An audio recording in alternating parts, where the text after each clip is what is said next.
ఇంటి నివారణకు సంబంధించి ఒక చిన్న అంశం ఈరోజు తెలుసుకుందాం. అదేంటంటే మన దేహంలో పంచకోశాలు పంచ ప్రాణాలు ఉన్నాయి. ఓకే, పంచకోశాలు పంచ ప్రాణాలు. పంచకోశాలు అంటే ఎన్ని ఎన్ని మన పంచకోశాలు అంటే ఏంటి?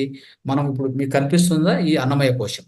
దీనికి ఇంకొంత దూరంలో అంటే ఒక అంటే చెప్పాలంటే ఒక 12 ఒక 1 ఇంచ్ అనుకోండి, 1 ఇంచు 3 ఇంచు అంతవరకు ఉండేది. అది ఎథరిక్ బాడీ. ఎథరిక్ బాడీ అంటే ప్రాణమయ కోశం. ఓకే, అది ప్రాణమయ కోశం. ఆ తర్వాత దానికంటే కొద్దిగా దూరం ఉండేటువంటిది అంటే మన లోపలే ఉంటుంది అది కూడా. అది మనోమయ కోశం లేదా దాన్ని సూక్ష్మ శరీరం అంటాం, గుర్తుపెట్టుకోండి, ఆస్ట్రల్ బాడీ అంటాం. ఓకే, దాని తర్వాత విజ్ఞానమయ కోశం. విజ్ఞానమయ కోశం అంటాము. ఆ విజ్ఞానమయ కోశం తర్వాత ఆనందమయ కోశం. ఇక్కడ ఈ 5 కోశాలు చాలా ఇంపార్టెంట్ స్నేహితులు, గుర్తుపెట్టుకోండి. అన్నమయ కోశం అంటే మీకు తెలుసు, అన్ని కూడా లోపల ఈ అన్నమయ కోశం లోపల ఉండేదంతా ఏంటంటే బ్లడ్, అంటే మాంసము, రక్తము, ఈ యొక్క ఎముకలు, ఈ అవయవాలు ఇవి కనిపిస్తూ ఉంటాయి అంతే. కానీ దీంట్లో ఏమి లేదు. ఎట్లాంటిదంటే ఒక బల్బు తీసుకోండి, బల్బులో ఏమన్నా ఉందా అంటే ఏమీ లేదు. దానికి ఎలక్ట్రిసిటీ ఇస్తేనే బల్బు వాల్యూ ఉండేది కదా. ఆ ఎలక్ట్రిసిటీ తీసేస్తే ఆ బల్బుకి ఎలాంటి వాల్యూ లేదు. మీకు ఫ్రీగా ఇచ్చినా మీరు ఏం చేయలేరు దాన్ని తీసుకొని. దానికి కావాల్సింది ఏంటి తెలుసా? ఎలక్ట్రిసిటీ. ఆ ఎలక్ట్రిసిటీ ఏంటి తెలుసా? మన లోపల ఉండే ఆత్మ. ఓకే, ఆ ఆత్మ లేదు అంటే అప్పటితో అయిపోయింది. ఆ బల్బుకు వాల్యూ లేదు. అట్లే ఈ దేహానికి కూడా వాల్యూ లేదు. విద్యుత్ శక్తి లేకపోతే బల్బుకు వాల్యూ లేదు. మన లోపల ఆత్మ లేకపోతే నేను ఇలా మాట్లాడలేను, ఇలా చూడలేను, ఏమీ చేయలేను. అర్థమైందా? కాబట్టి మనం ఏదో నేను తినేస్తే ఏదో పెద్ద పెద్ద అంటే ఎక్కువగా తింటే 5 స్టార్ హోటల్ తింటే నాకు ఏదో శక్తి వచ్చేస్తాను, తప్పు అది. అది వచ్చేది భౌతిక శక్తి. అది ఖర్చు అవుతుంది, మళ్ళీ వెళ్ళిపోతుంది అంతే. పర్మనెంట్ ఒక శక్తి ఉంది మీ లోపల. పర్మనెంట్ గా ఒక పర్మనెంట్ సోర్స్ ఉంది. అదే ఆత్మశక్తి. ఆత్మశక్తి ఉంటే అప్పుడే ఏం పనిచేస్తుంది? ఇక దేహము ప్రతి అవయవం పనిచేస్తుంది. ఇది ఒక విద్యుత్ శక్తి లాగా మనకి. సరే, అయితే ఈ అన్నమయ కోశంలో ఉండేది అన్ని అవయవాలు, దీనికి ఏమి లేదు అని అర్థం చేసుకోవాలి మీరు. దీన్ని నడిపేది ఎవరు తెలుసా? అంటే ఈ పవర్ సోర్స్ అదే ఇప్పుడు మనం చెప్తాం కదా, ఒక జనరేటర్ లేకపోతే ఒక పవర్ గ్రిడ్ అని చెప్తాం చూడండి. ఆ పవర్ గ్రిడ్ ఏదంటే ఇది అన్నమయ కోశం అంటే దీనికి పక్కనే ఉంటది. సేమ్ ఒకే ఒకే షేప్ లో ఉంటది, ఒకే రూపం.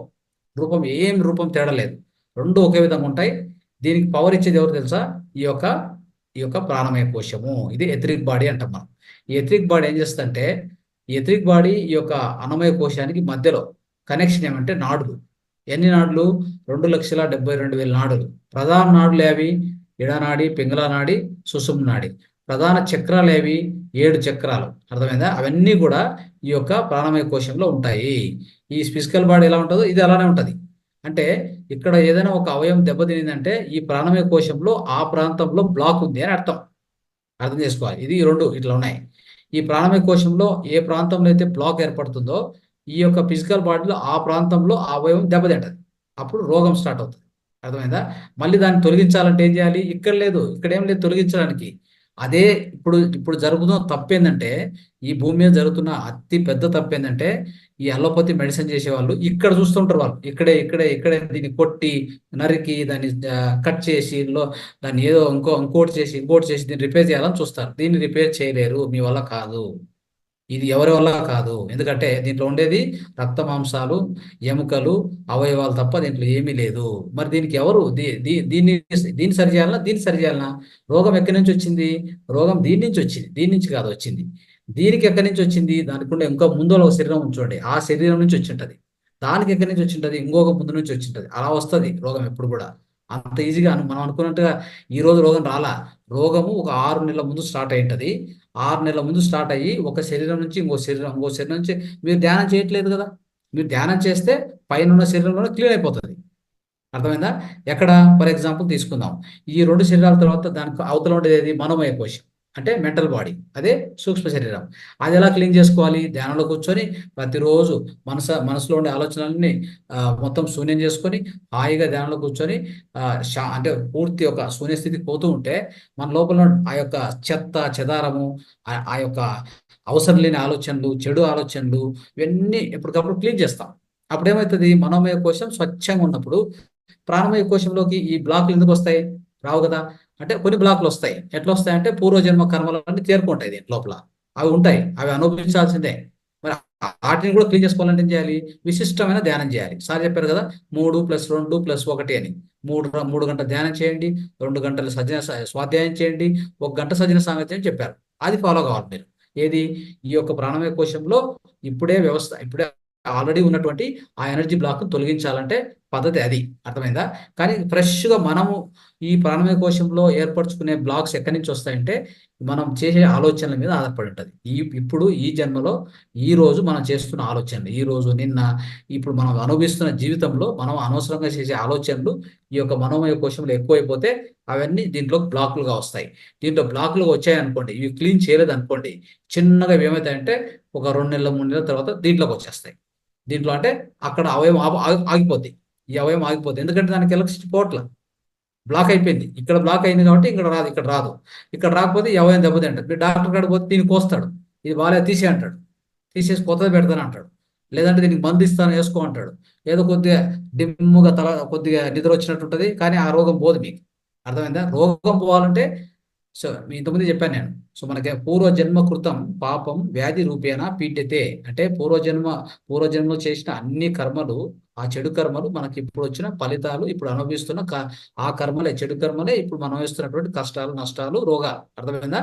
సో దానికి ఇది ఫిజికల్ బాడీ, ఇది వచ్చి ప్రాణమయ కోశ, దీని కింద దానికి ముందు ఉన్నటువంటిది అది మనోమయ కోశం. అంటే అన్ని అది మనస్సు. మనోమయ కోశం అంటే ఏంటి? మనస్సు.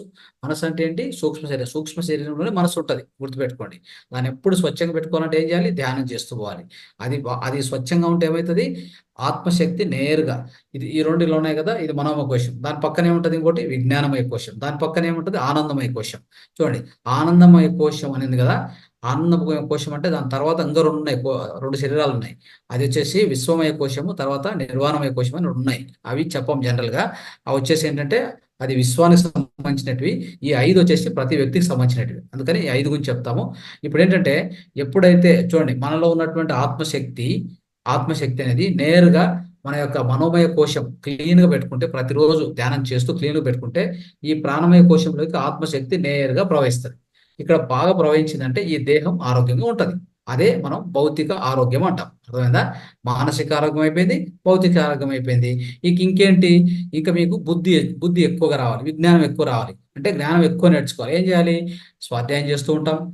ఎంతో మంది మాస్టర్ల ఈరోజు సజన సాంగం చేసినప్పుడు ఏమవుతుంది? మీ విజ్ఞానమయ కోశం ఏమిటంటే అద్భుతంగా తయారవుతుంది. మీ విజ్ఞానమయ కోశం ఎలా ఉంటుంది? అత్యద్భుతంగా. ఆ విజ్ఞానమయ కోశం అనేది ఏంటి? విజ్ఞానమయ కోశం అంటే ఏంటి? మీరు విజ్ఞానం నేర్చుకునే కొద్దీ, స్వాధ్యాయం చేసే కొద్దీ, సజ్జన సాగతి చేసే కొద్దీ ఆ విజ్ఞానమయ కోశం చాలా స్ట్రాంగ్ గా ఉంటుంది, బలంగా తయారవుతుంది. ఆ విధంగా మీరు విజ్ఞానమయ కోశాన్ని ఆరోగ్యంగా పెట్టుకోవాలి. అర్థమైందా? అది లేదనుకోండి, మీకు బుద్ధి తగ్గుతుంది. అంటే బుద్ధి తగ్గుతా వస్తే ఏమవుతుంది? ఎప్పుడైతే బుద్ధి తగ్గుతుందో మైండ్ చెప్పిన పనులు మనం చేస్తాం కదా. అంటే మైండ్ వచ్చేసి ఎలాంటిది అంటే మన మనస్సు, అదే మనోమయ కోశం ఉంది కదా, అది చెప్పే పనులు చేస్తే ఖచ్చితంగా తప్పు జరుగుతుంది, మంచి జరగదు, సమాజానికి మంచి జరగదు, మీకు కూడా మంచి జరగదు. అలాంటి పరిస్థితి వస్తుంది. అంటే బుద్ధి ఎక్కువగా పెరగాలి, వివేకత్వం పెరగాలంటే ఏం చేయాలి? మన విజ్ఞానమయ కోశాన్ని పెంచుకుంటూ పోవాలి. స్నేహితులారా గుర్తుపెట్టుకోండి. ఆ విజ్ఞానమయ కోశం తర్వాత ఇంకోటి ఏముంది? ఆనందమయ. అంటే విజ్ఞానం ఎప్పుడైతే ఎవరికైతే ఎక్కువగా ఉంటుందో, ధ్యానం చేసి, స్వాధ్యాయం చేసి, సరైన సాంగత్యం చేస్తూ, ఎప్పుడు ఇలా చేస్తూ ఈ యొక్క 3+2+1 ఫార్ములా ఫాలో అవుతారో, వాళ్ళ విజ్ఞానమయ కోశం ఎప్పుడు స్ట్రాంగ్ గా ఉంటుందో అతను ఏమవుతాడు? ఎన్లైటన్మెంట్ అవుతాడు. అతను ఏమవుతాడు? ఎప్పుడు ఆనందంగా ఉంటాడు. అందుకే అతని ఆనందమయ కోశము ఎప్పుడు అతి ప్రజ్వలంగా ఉంటది. ఆనందమయ కోశము అద్భుతంగా ఉంటది.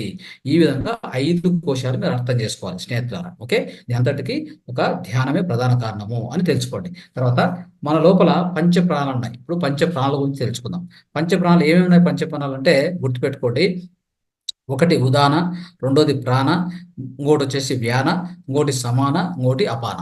ఈ 5 వాయువులు అంటాం, 5 ప్రాణాలు అంటాం. అంటే ఇవి ఎక్కడో లేదు, మీ యొక్క ప్రాణమయ కోశంలో ఉంటాయి. అంటే ప్రాణమయ కోశం అంటే చెప్పాను ఇప్పుడే, ఇది ప్రాణమయ కోశం. ఈ పూర్తి ప్రాణమయ కోశంలో 5 ప్రాణాలు ఉంటాయి, 5 వాయువులు ఉంటాయి. ఇవి ఎక్కడెక్కడ ఉంటాయంటే చూడు, ఉదాన అంటే ఈ తల భాగం. ఈ తల భాగం అంటే ఈ ఈ గొంతు, ఈ కళ్ళు, ఈ ముక్కు, నోరు, ఈ చెవులు, వీటన్నిటిని, ఈ బ్రెయిన్, ఇదన్నిటిని ఇక్కడ ఏమే పనులు జరగాలన్నా ఈ ఉదాన అట అనేటువంటి ప్రాణశక్తి ఉంచండి. అంటే ప్రాణశక్తిని డివైడ్ చేసాం అంతే మనం. ఓకే, 5 రకాలుగా డివైడ్ చేసుకున్నాం. ఆ ప్రాణశక్తి, ఈ ఉదాహరణ ప్రాణశక్తి ఇక్కడ జరిగేటువంటి అన్ని పనులను అదే నిర్వహిస్తూ ఉంటుంది. ఇక్కడ కరెక్ట్గా జరగాలంటే ఉదాహరణ ప్రాణశక్తి కరెక్ట్గా ఉండాలి, మీలో కరెక్ట్గా ప్రవహిస్తూ ఉండాలి. గుర్తుపెట్టుకోండి. తర్వాత ప్రాణశక్తి అంటే ఈ భాగం మన యొక్క చెస్ట్, ఈ యొక్క ఈ నావెల్ ఉంది కదా, బొడ్డు ఉంది కదా, బొడ్డుకి తర్వాత ఈ గొంతు ఉంది కదా, ఈ మధ్యలో ఉన్నటువంటి ఈ ఇక్కడ ఉన్నటువంటి వాయువును ఈ పంచ ప్రాణాల్లో ఒక ప్రాణం ఏంటంటే అదే ప్రాణవాయువు అంటాం దాన్ని కూడా. ఉదాన వాయువు, ప్రాణవాయువు. ఈ ప్రాణవాయువు బాగున్నప్పుడు ఏంటంటే ఈ హార్ట్, ఈ లంగ్స్, ఇవంతా కూడా ఆరోగ్యం చాలా బాగుంటుంది. సో ఇది గుర్తుపెట్టుకోవాలి. తర్వాత సమాన అంటే ఈ యొక్క పొట్ట అంటే మన జీర్ణాశయంలో జీర్ణాశయం ఉంది కదా, దాని యొక్క లోపల జీర్ణం కావాలి, జఠరాగ్ని బాగుండాలి. దాని లోపల దానికి అటు ఇటు ఉన్నటువంటి అంటే కిడ్నీస్ ఇట్లా ఉంటాయి కదా, కిడ్నీస్ వరకు పోదు. అది మెయిన్గా జీర్ణకోశం అంటే చిన్న పేగులు, జీర్ణకోశము, దాంట్లోనే ప్యాన్క్రియాసు, అంటే ఈ ప్యాన్క్రియాసు ఇవన్నీ ఉన్నాయి కదా, వీటన్నింటి సరైన రీతిలో అంటే లివర్తో కలిపి లివర్ కూడా, ఈ లివర్ అంటే కాలేయం, ఇవన్నిటిని కూడా సరైన రీతిలో వాటి యొక్క ఆరోగ్యాన్ని కాపాడేది, వాటికి శక్తినిచ్చేది, ఆ అవయవాలన్నిటికీ శక్తినిచ్చేది ఈ సమాన అనేటువంటి ఒక వాయువు, అనేటువంటి ఒక ప్రాణశక్తి గుర్తుపెట్టుకోండి. తర్వాత అంటే కిందికి వస్తే అంటే మనం తిన్నాము అయిపోయింది, విసర్జన కావాలి కదా, అంటే మలము మూత్రము అన్ని క్లియర్గా వెళ్ళాలి కదా కిందికి. మన మూలాధారం ఉంది కదా, అక్కడ ఆ ప్రాంతంలో అక్కడి నుంచి కింది వరకు అంటే రెండు కాళ్ళు కింద బొట్టల మీద వరకు పనిచేసే వాయువు ఏం తెలుసా? అపాన వాయువు. గుర్తుపెట్టుకోండి. అందుకే మనం ఎప్పుడైనా మలబద్ధకం వచ్చింది అనుకోండి, అంటే నాకు ఎక్కువ మలబద్ధకం వచ్చింది, మోషన్ అవ్వట్లేదు అంటే ఈ అపాన ముద్ర చేయాలి అంతే. ఓకే, లేదా అపాన వాయు ముద్ర చేయాలి. ఓకే, జస్ట్ అపాన ముద్ర చేసే చాలు, మీకు ఏమవుతుంది, మీలో ఉన్నటువంటి మలబద్ధత వెళ్ళిపోతుంది అంతే.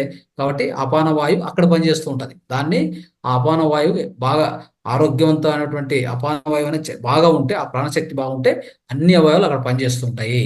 తర్వాత వ్యాన అని ఒకటి ఉంటుంది. వ్యాన అనేటువంటిది ఇది మొత్తం శరీరం అంతా ప్రవహిస్తుంటుంది.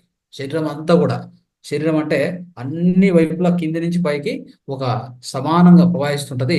అదే వ్యాన అనేటువంటి ప్రాణశక్తి. అది మొత్తం దేహాన్ని నిర్వహిస్తూ ఉంటుంది కింది నుంచి పై వరకు. సో అలాగా ఈ 5 ప్రాణవాయువులు పంచ ప్రాణాలు అంటాం వీటిని సరైన రీతిలో పెట్టుకోవాలంటే మళ్ళీ దాంట్లో మనం చేయవలసింది ధ్యానమే. సో సరైన రీతిలో సరైన ప్రమాణంలో మనం ధ్యానం చేస్తూ ఉంటే ప్రతిరోజు ఈ పంచ ప్రాణాలు కూడా ప్రాణమే కోశంలో మనము వీటిని సరైన రీతిలో నిర్వహించుకోవచ్చు, ఆరోగ్యాన్ని మనం కాపాడుకోవచ్చు. ఈ విధంగా దీన్ని అర్థం చేసుకోవాలి స్నేహితులారా. సో ఇది ఈరోజు మనం తెలుసుకోవాల్సినటువంటి ఒక విషయము. సో ఇంతటితో మన యొక్క కార్యక్రమాన్ని ఇక ముగిద్దాం. థ్యాంక్ యూ, ధన్యవాదాలు. ఇంత మంచి జ్ఞానాన్ని అందించినారు. శరీరంలో ఏదైనా ఇబ్బంది వచ్చింది అంటే అది బాహ్యంగా కాదు చూసుకోవాల్సింది, అంతర్ముఖంగా చూసుకొని దాన్ని క్లియర్ చేసుకోవాలి అని చాలా చక్కగా చెప్పారు. అలాగే నిన్న చెప్పిన నీటి శుద్ధి గురించి మా ఇంట్లో ఉన్న రాగి బిందెలు బయటికి తీసేసాను నేను ఇవాళ. శుద్ధి మొదలు పెట్టేశాను. అంతవరకు అవి ఎక్కడో లోపల పడి ఉన్నాయి అనమాట, బయటికి తీసాను సార్ నేను. ఇంకోటి సార్, రేపు జరిగే కార్యక్రమం గురించి ఒకసారి చెప్తామా ఎట్లా? స్నేహితులు అదే అంటే మెసేజ్ కూడా పంపిద్దాం, వాట్సాప్ కూడా మీరు ఆల్రెడీ పంపించారు. సో స్నేహితులు ఈరోజు అంటే మన మాస్టర్స్ తక్కువనే ఉన్నారు ఇప్పుడు, అందుకే సెషన్ లేట్ అయింది కాబట్టి.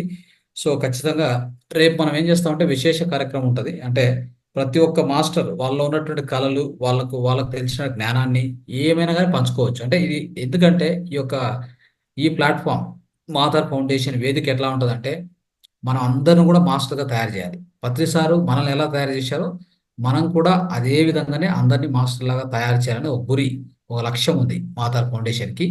సో దాంట్లో భాగంగానే ప్రతి ఒక్కరికి అవకాశం దొరుకుతుంది రేపు. మీకు ఏదైనా జ్ఞానం పంచండి. మీరు ఏదో బుక్ చదివారా, మీకు ఏమైనా చెప్పాలనిపించింది చెప్పండి. ఒక 5 నిమిషాలు కావాలా, 3 నిమిషాలు కావాలా, 10 నిమిషాలు కావాలా, తీసుకొని చెప్పండి. ఓకే, మీరే ఆండ్రైజ్ చేయవచ్చు. నేను ఇది ఒక టాపిక్ చెప్తాను, లేదా ఒక పాట పాడతాను, పాడండి. ఓకే, లేదు ఏదైనా హాస్యంగా ఏదైనా పండించాలనుకున్నారా చెప్పండి. ఏదైనా కానీ అన్ని కూడా సకారాత్మకంగానే ఉండాలి. అంటే ఇది కూడా అంటే చెడు మార్గంలో ఉండకూడదు. ప్రతిదీ కూడా అందరికీ సో ఆమోదయోగ్యంగానే ఉండాలి. సో అలాగా. సో తర్వాత ఏదైనా ఒక కవిత చెప్పండి. లేదు ఒకటి పెయింటింగ్ ఇంకేదైనా ప్రకృతి పరంగా మీరు ఏమైనా చేస్తున్నారా చూపించాలా, ఒక ఫోటో ఒక వీడియో చూపించండి. అంటే మీరు ఆల్రెడీ చేస్తున్నారు. ఇట్లా ఏ విధంగా పర్లేదు. ఇది అందరికీ అవకాశం ఇవ్వాలని, అందరూ మాట్లాడే అవకాశము, మీలో ఉన్నటువంటి శక్తిని, మీలో ఉన్నటువంటి యుక్తిని బయటికి తీయాలనే ఉద్దేశంతో దీన్ని మనం చేస్తున్నాం. ప్రతి శనివారం ఇలానే ఉంటుంది ఇప్పటి నుంచి. ఇంకా నెక్స్ట్ ఎన్ని బ్యాచెస్ కానీ ఇలానే ఉంటుంది. ప్రతి శుక్రవారం ఒక యోగి గురించి తెలుసుకుంటాం.